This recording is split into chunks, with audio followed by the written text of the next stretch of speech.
Estamos de volta com o programa Saúde em Foco. Hoje a gente está conversando com a doutora Liliana, que é cardiologista. Nós estamos falando sobre infarto.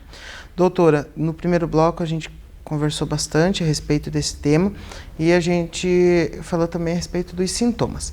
A partir do momento que eu apresentei um sintoma em casa, o que eu devo fazer? Deve procurar imediatamente um pronto atendimento. Aqui em Ponta Grossa, na região, todos os lugares atendem os pacientes com sintomas de dor no peito. Esse paciente tem que ir ao pronto atendimento. Se ele não conseguir ir sozinho, porque geralmente ele não sabe que ele está tendo infarto, então às vezes ele vai por conta, né, mesmo com dor no peito. Ele pode chamar o SAMU vai até a casa dele, leva ao local que tem pronto atendimento para ser realizado um eletrocardiograma, que é o principal exame para o diagnóstico do infarto agudo. O exame de eletrocardiograma estando alterado, com características típicas de infarto agudo, ele vai ser encaminhado para o hospital de referência em cardiologia, que aí eu vou explicar depois, né? Então, quando a pessoa chega ao pronto atendimento, ele vai ser feito um diagnóstico, uma avaliação e um diagnóstico. Então, o diagnóstico é feito através do eletrocardiograma e quando o eletrocardiograma não é típico de infarto, são coletadas enzimas de necrose do coração, né, que é da destruição, e troponina, que é um exame que hoje em dia quase todo lugar tem. Então, a principal recomendação é que vá a um pronto atendimento. Aqui no hospital, na cidade, nós temos o pronto-socorro municipal, tem a UPA, tem os hospitais, todos os hospitais aqui fazem atendimento ao paciente infartado, nem todos têm atendimento de porta do SUS, mas o pronto-socorro municipal e a UPA, elas têm o atendimento, têm todos os exames, tudo, e aí a pessoa vai ser encaminhada a um dos hospitais de referência em cardiologia. Mas o mais importante é que ela seja atendida em algum lugar, que não espere. Se não tiver condições de ir ou não souber o que está sentindo, chama o SAMU, que o SAMU vai levar a pessoa ao local correto. Perfeito. Nesse período de pandemia, a UPA ela passou a ser apenas para sintomas da Covid-19 e o pronto-socorro municipal que está recebendo esses pacientes. Doutora, existe a possibilidade das enzimas darem alterada e o eletro não, ou vice-versa? Na verdade, existe. O eletrocardiograma, quando ele vem já com uma alteração chamada supradesnivelamento do segmento ST, é o começo do infarto e as enzimas ainda podem estar normais, porque não houve tempo suficiente para a destruição do músculo cardíaco para haver elevação de enzimas. Então, o primeiro atendimento, se o eletrocardiograma é típico de infarto com supra, você não precisa dosar as enzimas. Você precisaria dosar essas enzimas quando você tem dúvida em relação ao quadro clínico e o eletrocardiograma é normal ou tem alterações não típicas. Então, aí o local do atendimento que vai fazer essa triagem. Então, realmente, se o paciente tem o eletrocardiograma já com supra, que é o supra de ST no eletro, é o tipo de infarto, não precisa esperar esse exame de enzimas. Agora, se o eletrocardiograma dá normal ou alterações não típicas, é feita uma curva enzimática para avaliar se há lesão no coração, mesmo sem alteração de eletrocardiograma. Então, são os tipos diferentes do infarto e o tempo de dor do paciente de começo do quadro clínico. Então, realmente o exame pode dar normal, o eletrocardiograma pode dar normal e as enzimas podem dar normais. Inclusive, quando a pessoa tem uma dor muito forte, a dor melhora e a artéria abre um pouquinho, mesmo fazendo a curva de enzimas, ela pode dar normal. Então, vai depender muito do quadro clínico e do atendimento ali dessa parte médica, hospitalar, de tentar fazer uma suspeita de infarto. E aí, mesmo com tudo isso, se houver uma suspeita forte, tem que ser encaminhada para investigação. Perfeito. Doutora, a partir então do momento que esse paciente foi diagnosticado com infarto, ele vai ser encaminhado para o hospital de referência, é isso? Exatamente. E aí, o que a equipe de cardiologia vai fazer? Como que ela vai tratar esse paciente? Depende do tipo de infarto. Se o paciente está com infarto, com aquela alteração típica, ainda está com dor, geralmente, pelo menos no hospital onde eu trabalho, que é o Hospital Bom Jesus e o Hospital da Unimed, a gente coloca o paciente na mesa, que é a especialidade chama cardiologia intervencionista. Então, a gente coloca o paciente na mesa de cateterismo para fazer um exame de cateterismo e dependendo se a artéria do coração coronária está ocluída, a gente tenta a reperfusão mecânica, a gente abre a artéria por angioplastia. Quando o lugar é distante do hospital de referência e não tem nenhuma medicação chamada trombolítico, esse paciente tem que ser encaminhado também para o hospital de referência. E se houver um tempo de demora, se houver uma demora muito grande entre o atendimento e a transferência e o local tiver um trombolítico, que é uma medicação para ser feita na veia, deve ser feita também. Agora, aqui em Ponta Grossa, que há disponibilidade de hospitais que têm esse procedimento, que chama angioplastia primária, feito no setor de hemodinâmica e cardiologia intervencionista, não tem por que o paciente não ser transferido para o hospital de referência. Aí pode ser realizada a angioplastia. Aí vai ser feita a análise quando o paciente chegar no hospital de referência, se o paciente deve ser colocado imediatamente na mesa para tentar a angioplastia primária ou se ele pode aguardar.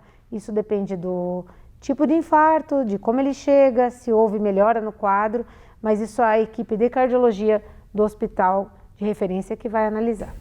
Perfeito. Doutora, a diferença entre angioplastia e cateterismo, no caso de infarto, é feito um, é feito o outro, como que é? Então, o cateterismo ele é para diagnóstico. Então, o cateterismo a gente coloca o catéter nas artérias do coração e faz várias injeções de contraste para analisar o tipo de obstrução, o local da obstrução e a necessidade de procedimentos ou não de tratamento. Então, o cateterismo ele é um método diagnóstico. No caso do infarto agudo e da emergência, a gente entra com material de cateterismo, mas faz todas essas injeções para avaliar qual artéria a gente precisa fazer angioplastia. Então é feito cateterismo de emergência e angioplastia que a gente chama primária, que é angioplastia para recanalização da coronária no infarto. Então quando eu falar, eu vou fazer um cateterismo. Se é só o cateterismo, ele é só o diagnóstico. Quando é feita uma angioplastia, ele é para o tratamento. O que acontece no infarto é que são feitos os dois ao mesmo tempo. O cateterismo, todas as artérias são visualizadas e a angioplastia da artéria ocluída. E como que funciona, a doutora trouxe alguns materiais, né? Como que funciona esse procedimento? Como que ele é feito? Então, dependendo do acesso que a gente vai usar, eu trouxe aqui um introdutor de artéria do braço, mas o introdutor da artéria da perna é muito parecido. A gente faz um acesso arterial pela artéria do braço ou pela artéria femoral da perna, por onde nós vamos passar todo o material para alcançar as artérias do coração e abrir essa artéria. Então, eu vou mostrar aqui um introdutor de artéria radial.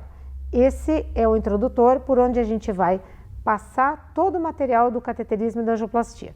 Então, a gente faz uma punção aqui com anestesia local e aí a gente passa esse introdutor aqui e tira esse dilatador daqui.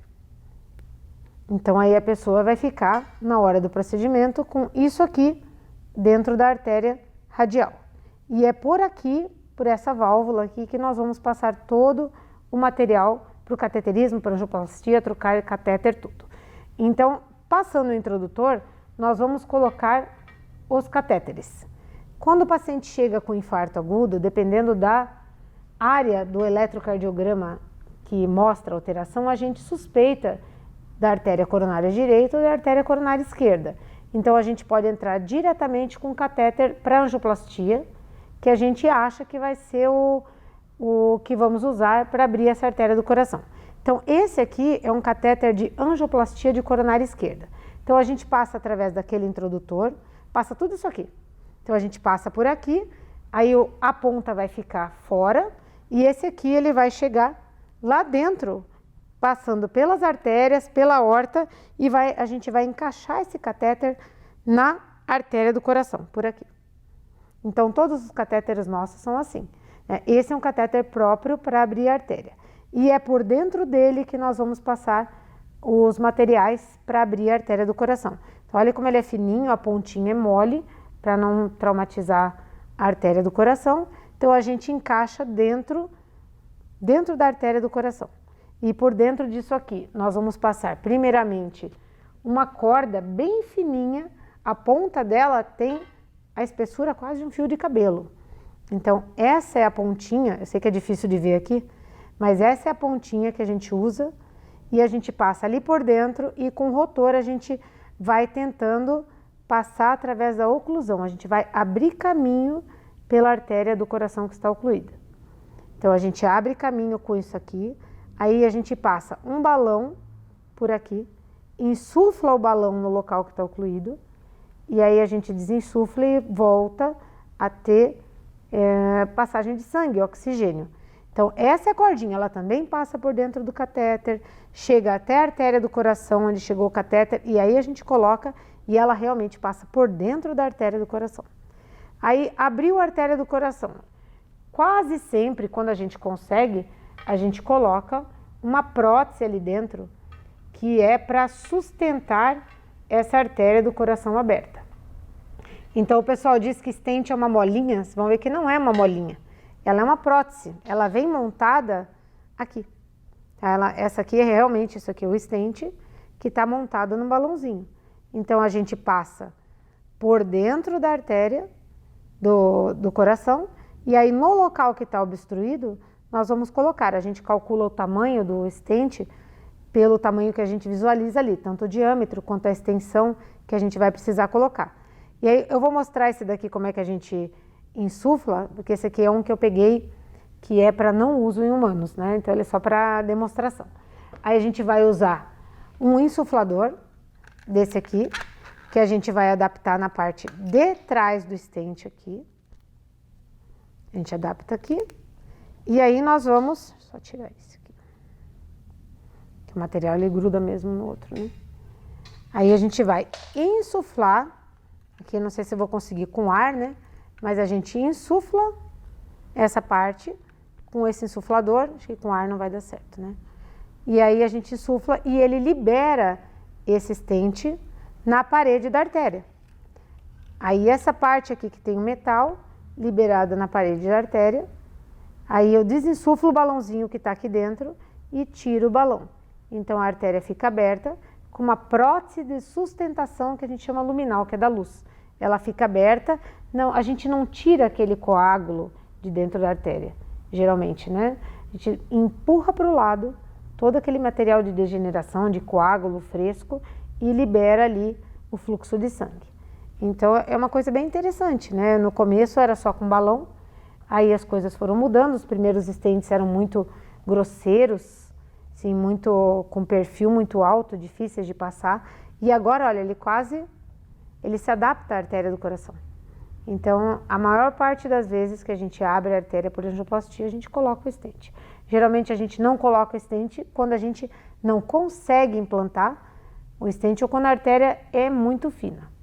Há alguns casos que chegam lá com a artéria já aberta, que a gente vê que não tem placa, tem só um coágulo, que a gente pode até esperar uns dias só com anticoagulantes e não fazer angioplastia também. Então depende muito ali do momento, em sala, da doença que a artéria do coração tem. Mas esse aqui que é o stentzinho, que era caríssimo antes, os pacientes assim, antes, mesmo alguns convênios e os pacientes do SUS não tinham acesso, agora todo paciente do SUS tem acesso e pelo menos o Hospital Bom Jesus ele compra os mesmos stents para pacientes particulares, convênios e para o paciente do SUS. Eles conseguiram um acordo bom para os pacientes para comprar para todo mundo. Então a gente acaba tendo material de qualidade para todo mundo, que é uma coisa boa para nós. A gente é muito dependente da qualidade do material. Perfeito, doutora. O tema é muito bacana, né? E a gente poderia ficar 2 dias falando a respeito desse tema. Nós estamos com o nosso tempo bem em cima do laço já. E eu queria que, para a gente finalizar, doutora, você passasse algumas informações a respeito do pós-procedimento. Como que é? Eu faço, eu estava infartado, eu fiz, eu consegui colocar lá o stent, eu posso ir embora, eu tenho que ficar internado? Como que funciona pós o procedimento do cateterismo e angioplastia? A impressão que dá quando o paciente chega infartado e a gente faz angioplastia, a dor desaparece, é que ele realmente pode ir embora na hora. Porque ele faz geralmente pela radial, aí tira o introdutor, faz um curativo simples, então a pessoa acha que ela pode ir embora na mesma hora. Mas o que aconteceu no músculo do coração ali foi muito grave. Então a pessoa ela teve uma parte do seu músculo cardíaco que realmente necrosou e uma parte que está atordoada. E as complicações do infarto, elas são realmente nas primeiras 48 horas. Tanto o fechamento do stent por um outro coágulo ali, porque a doença ela não sumiu. Então aquela agressão à placa, aquela alteração inflamatória, ela ainda está lá.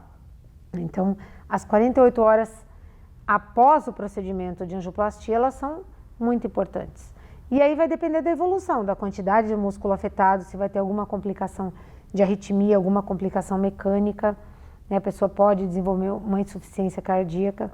Mesmo a gente tratando na hora, a gente não tem como quantificar a quantidade de músculo lesada, né? Então eu acho que a pessoa tem que saber que ela vai ficar internada, porque é um infarto, é uma doença grave que mata 50% na primeira hora e agride demais o coração. E as principais complicações a gente consegue ver nas 48 horas, primeiras horas. Pode haver complicação depois? Infelizmente pode, mas a pessoa não pode ir embora. Ela vai ficar, ela tem que tomar anticoagulantes, que são os antiagregantes plaquetários, e a pessoa tem que sair do hospital sabendo que as medicações não podem faltar. A gente faz uso, dependendo do stent que a gente coloca por, às vezes, 6 meses, 1 ano, de uma dupla antiagregação de plaquetas, com AS mais um remédio, ou clopidogrel, ou brilinta. Isso tem que ser tomado diariamente, não pode faltar de jeito nenhum, porque pode coagular o local ali onde foi feito. Então, o cuidado não é só imediato, ele é posterior também, tem que ter o acompanhamento do cardiologista clínico, e o cuidado com o local ali, ele não é um cuidado, na parte radial aqui, não é um cuidado muito difícil de ser feito. É repouso da mão ali por 2 dias e acabou, né? Essa parte, né? Não costuma ter complicação na parte radial. Pode evoluir com um pouco de dor, um inchaço ficar um pouquinho roxo, mas muito difícil ter alguma complicação maior que essa. Perfeito. Doutora, muito obrigado pelas informações, muito obrigado por estar com a gente aqui e vamos continuar falando sobre coração, sobre cardiologia aí nos próximos programas. Eu que agradeço, Oswaldo, estou sempre à disposição, pode me chamar que eu venho. E obrigada a todos vocês que nos acompanharam no programa de hoje. Amanhã tem mais programa Saúde em Foco aqui pela TVE. E lembrando a todos que vocês têm acesso à programação das nossas lives, dos nossos programas, através do nosso site www.saudeemfocotv.com.br.